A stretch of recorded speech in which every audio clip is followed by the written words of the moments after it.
สวัสดีค่ะเจอกับพาวนะคะจากช่องพาวิลิต้าค่ะก็วันนี้นะคะพาวจะมากับหัวข้อก็คือเป็นวิธีส่วนตัวที่แบบพาวใช้ในการเรียนที่ทำให้พาวเนี่ยได้เกรดประมาณ3.99นะคะทั้งแบบมต้นแล้วก็มปลายเลยก็แล้วก็ช่วงประถมปลายเนี่ยก็ประมาณนี้เหมือนกันนะคะแล้วก็พาวเนี่ยก็เคยได้โอเน็ตตอนช่วงป .6 เนี่ย100คะแนนเต็มด้วยนะคะก็คืออันนี้ตื่นเต้นแล้วก็เซอร์ไพรส์มากๆตอนนั้นที่เห็นนะคะก็คือนะเริ่มต้นนะคะพาวขอเล่ามาก่อนว่าตอนแบบช่วงประถมเนี่ย ประถมต้นเนี่ยก็คือช่วงประมาณป .1 ถึงป .3 เนี่ยพาวเป็นเด็กแบบไม่ได้เรียนเก่งอะไรมากนะคะก็คือด้วยอยู่ใน average แบบทั่วๆไปไม่ได้แบบว่าแบบตั้งใจเรียนอะไรมากขนาดนั้นแต่ว่ามันมีจุดพลิกผันก็คือช่วงป .3 เนี่ยพาวสอบตกค่ะใช่ค่ะพาวสอบตกวิชาภาษาอังกฤษก็คือวิชาพาวจำได้ภาษาอังกฤษเพื่อการสื่อสารแล้วแบบพาวคือแบบเฟลมากแบบแบบรู้สึกแย่แบบรู้ว่าเราเล่นเยอะก็เลยแบบเราตก ซึ่งสิ่งที่คุณพ่อกับคุณแม่ทำนะคะก็คือคุณพ่อกับคุณแม่ไม่ว่าอะไรพาวเลยแล้วก็แบบจับไหล่พาวแล้วก็บอกไม่เป็นไรพาวแบบครั้งหน้าเอาใหม่แล้วก็มันก็มีคำหนึ่งนะคะซึ่งแบบว่าคุณแม่เนี่ยก็จะบอกว่าแบบบอกกับพาวว่าแบบให้พาวรับผิดชอบตัวเองแล้วก็มีคำหนึ่งที่พาวเนี่ยได้ยินมาจากที่ทำงานของคุณพ่อกับแม่เนี่ยเคยพูดแล้วพาวรู้สึกแบบจำมาถึงทุกวันนี้นะคะแบบจิตใจมากคำนี้แบบเปลี่ยนพาวไปเลยนะคะก็คือคำว่า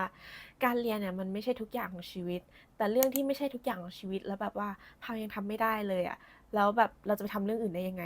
คราวนี้พาวก็เลยไม่ได้ฉันต้องทำให้ได้สิแล้วก็ที่สำคัญนะคะอีกหนึ่งกำลังใจสำคัญก็คือตอนนั้นเนี่ยพาวเนี่ยมีคุณครูประจำชั้นนะคะก็คือคุณครูประจำชั้นตอนป .2 ของพาวคือน่ารักมากคือครูเขาเห็นว่าพาวแบบตกใช่ไหมคะเขาก็เลยซื้อกระเป๋ามาให้ใบหนึ่งแบบกระเป๋าจิ๋วๆน่ารักแล้วก็บอกพาวไม่เป็นไรไม่เป็นไรแบบว่าครั้งหน้าแบบแบบไม่เป็นไรไม่เป็นไรแบบว่า เราแบบแก้ไขได้ครั้งหน้าแบบเราทำได้เขาก็ปลอบพาวนะคะก็คือทั้งคุณพ่อคุณแม่แล้วก็คุณครูประจำชั้นแบบตอนป .3 ของพาวเนี่ยคือจุดแบบเปลี่ยนสำคัญของพาวเลยนะคะก็คือต้องขอบคุณท่านทั้ง3มากๆเลยนะคะซึ่ง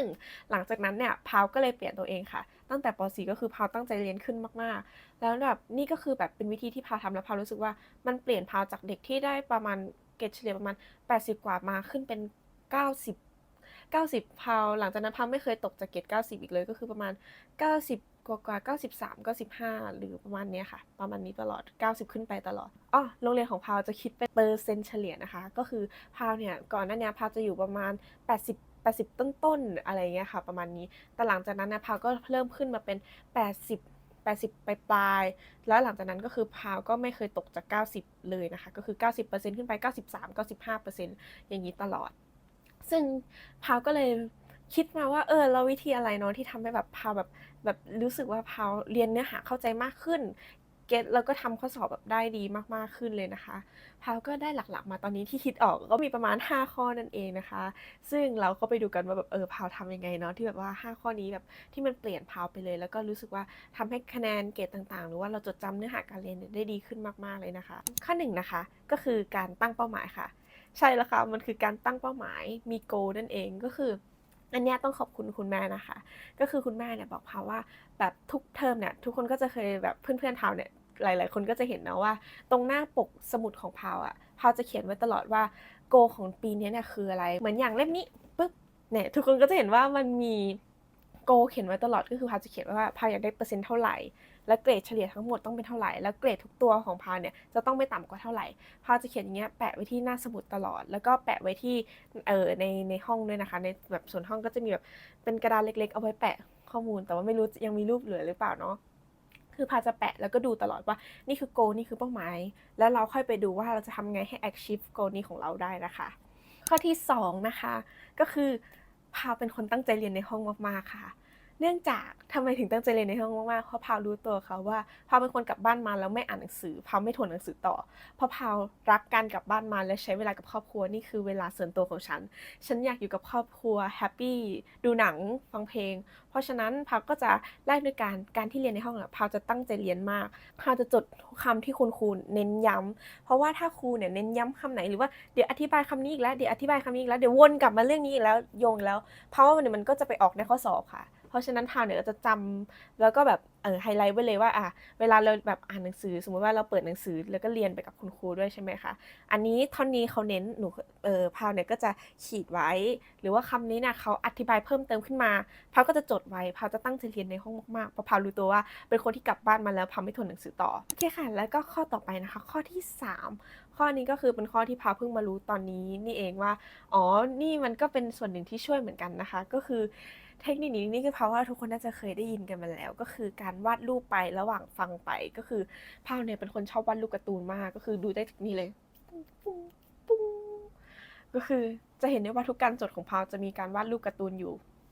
ซึ่งพาวก็เพิ่งมารู้ว่ามันเป็นสิ่งที่จะทำให้เราเนี่ยจดจำได้ดีมากขึ้นนะคะเพราะพาวเนี่ยเป็นคนที่ชอบแบบฟังคุณครูสอนมาเนี่ยพาวก็จะนั่งวาดรูปไปวาดตัวการ์ตูนบ้างซึ่งพอโตๆช่วงมปลายเนี่ยพาวก็ชอบวาดแบบวงกลมสี่เหลี่ยมสามเหลี่ยมวงกลมสี่เหลี่ยมสามเหลี่ยมหรือไม่ก็วาดรูปทรงแบบรูปทรงวงกลมสี่เหลี่ยมสามเหลี่ยมหรือไม่ก็วาดดออิ่งวงกลมแล้วก็วาดเป็นเงาให้มันมีมิติแล้วก็ฟังไปด้วยซึ่งพาวก็รู้ว่านี่ก็เป็นจุดหนึ่งที่ทำให้แบบว่ามันเหมือนการที่เราฟังไปแล้วก็เราเขียนไปเนี่ยมันก็เป็นส่วนหนึ่งที่ทำให้พาวเนี่ยจำได้ดีมากขึ้นเหมือนกันค่ะไปนะคะข้อที่ 4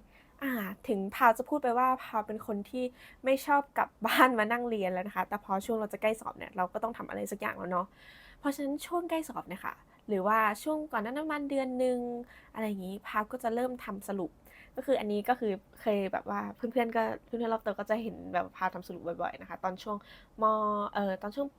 ประถมปลายช่วงมต้นอะไรเงี้ยเคยทำขายด้วยเพื่อนก็บอกว่าอ่านดีนะคะก็คือพาวเนี่ยจะทำสรุปไว้เพราะพาวรู้สึกว่า ถ้าให้อ่านเนื้อหาทั้งหมดอะพาแบบว่ามันมันหนามากเนาะหนังสือแต่ละเล่มอะแล้วแบบเพราะว่ามันไม่ไหวมันแบบมันทรมานตัวเองเกินไปถ้าจะต้องอ่านหนังสือทั้งหมดในช่วงเวลาใกล้สอบเพราะฉะนั้นนะพาวจะอ่านหนังสือแบบว่าสมมุติเราเรียนคาบนี้สมมุติเราเรียนวิทยาศาสตร์เรียนเรื่องนี้จบเรื่องพันธุกรรมพาวก็จะมาสรุปพันธุกรรมไว้แบบเป็น1แผ่นเหมือนแผ่นนี้แบบว่าพาวเรียนจบเรื่องนี้แล้วพาวก็จะมาสรุปไว้เป็นอย่างนี้พอช่วงใกล้ๆสอบพาวก็จะสามารถหยิบอันเนี้ยแล้วก็มาอ่านได้เลยโดยที่ว่าเราไม่ต้องไปอ่านเนื้อหาในหนังสือซ้ำอีก เพราะว่ามันเคยมีเหตุผลที่พาวทำอย่างนี้เพราะว่าเคยมีครั้งหนึ่งซึ่งตอนม.2เนี่ยพาวต้องอ่านสังคมค่ะแล้วแบบว่าพาวไม่อ่านมาทั้งเทอมเลยแล้วก็ในระหว่างเรียนด้วยเรียนไม่ค่อยเข้าใจด้วยซึ่งทำให้พาวต้องอ่านคืนนั้น1คืนโดยหนังสือสังคมเล่มหนาๆประมาณเนี้ยพาวต้องอ่านทั้งหมดภายใน1คืนแล้วพาวก็รู้สึกว่าโอ้ไม่ฉันจะไม่ทำอย่างนี้กับตัวเองอีกแล้วซึ่งสิ่งที่เราอ่านมาแน่นอนค่ะรถก็จำได้บ้างไม่ได้บ้า